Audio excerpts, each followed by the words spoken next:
మీరు ఒకవేళ ప్రొడ్యూస్ చేస్తే యష్ గారితో ఎలాంటి సినిమా తీయాలనుకుంటారు? నేను చేయను వాడు చేయాలంటే వాడికి చాలా డబ్బులు ఉంది, వాడే చేసుకుంటాడు. వేరే వాళ్ళకి చేస్తాను. అన్నం ఉండే వాళ్ళకి వడ్డించకూడదు, వేరే వాళ్ళకి వడ్డించాలి. అప్పుడే అన్నం ఉండే వాళ్ళకి అన్నం ఇస్తే దాని వాల్యూ తెలీదు, అన్నం లేకుండే వాళ్ళకి ఇవ్వాలి థ్యాంక్ యూ కదా. కరెక్టా చెప్పండి?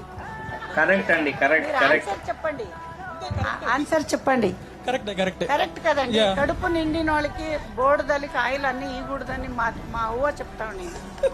అది వేస్ట్ అయిపోతుంది, వాడికి వాడి దగ్గర డబ్బులు ఉంది, నేమో ఉంది, అందరూ డబ్బులు వేస్తారు, వేరే వాళ్ళు చేసుకుంటారు. మా వాళ్ళు ఇంకా మీ వాళ్ళు కొత్త వాళ్ళకి చేస్తాం. మీరు all the best for your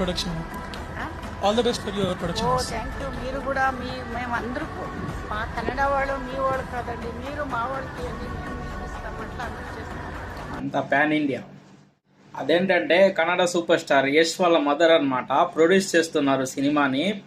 media వాళ్ళు అడుగుతున్నారు, మీరు యష్తో ప్రొడ్యూస్ చేస్తే ఏ సినిమాని చేస్తారంటే నేను చెయ్యను, ఎందుకంటే యష్కి ప్రొడ్యూస్ చేసేకి చాలా మంది ఉన్నారు, లేని వాళ్ళకి చేస్తేనే కదా మంచిది, ఆకలితో ఉన్న వాళ్ళకి అన్నం పెట్టాలా, కడుపు నిండినోనికి అన్నం పెడితే దాని విలువ తెలీదు అంటున్నారు. హ్యాట్స్ ఆఫ్ అసలు.